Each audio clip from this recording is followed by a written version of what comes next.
হরে কৃষ্ণ। আজকে শ্রীমদ্ ভগবদ্গীতা 108 শ্লোক চ্যালেঞ্জের দ্বিতীয় দিন, অধ্যায় প্রথম, শ্লোক নাম্বার হচ্ছে 40। আমার সাথে সাথে সবাই উচ্চারণ করুন। অধর্মাভিভবাৎ কৃষ্ণ প্রদুষ্যন্তি কুল স্ত্রিয় স্ত্রীষু দুষ্টাসু বার্ষ্ণেয় জায়তে বর্ণ সংকরা। হে কৃষ্ণ, কুল যদি অধর্মের দ্বারা অভিভূত হয় তাহলে সেই কুলের স্ত্রীগণ ব্যভিচারে প্রবৃত্ত হয়, এবং হে বার্ষ্ণেয়, কুল স্ত্রীগণ অসৎ চরিত্র হলে সেই কুলে অবাঞ্ছিত সন্তান বা প্রজাতি উৎপন্ন হয়।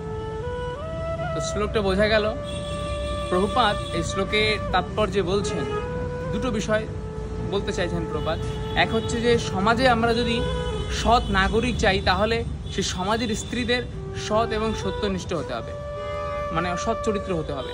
প্রভুপাদ এটা বলছেন যদি আমরা সৎ নাগরিক চাই। আরেকটা কথা প্রভুপাদ বলছেন যে স্ত্রীরা হচ্ছেন আবেগময়ী, তো তারা সহজে বিপদে পরিচালিত হওয়ার প্রবণতা তাদের মধ্যে থাকে। সেই জন্য স্ত্রীদের সবসময় আমাদের সংরক্ষণ করা উচিত। সমাজে স্ত্রী, বালক, ভাগবতে বলা হয়েছে স্ত্রী, বালক, শিশু, বৃদ্ধ, এদেরকে সবসময় আমাদের সংরক্ষণ করা উচিত। সেই জন্য কি করতে হয় শাস্ত্রে বলছে, প্রভুপাদ তাৎপর্যে বলছেন যে স্ত্রীদের সবসময় গৃহস্থলীর কার্য এবং ভগবানের সেবা পুজো অর্চনা আদিতে নিয়োগ করা উচিত, যাতে তাদের মন বিচলিত না হয়। বিশেষ করে প্রভুপাদ বলছেন যে স্ত্রীদের বর্ণাশ্রম ধর্ম পালন করা উচিত।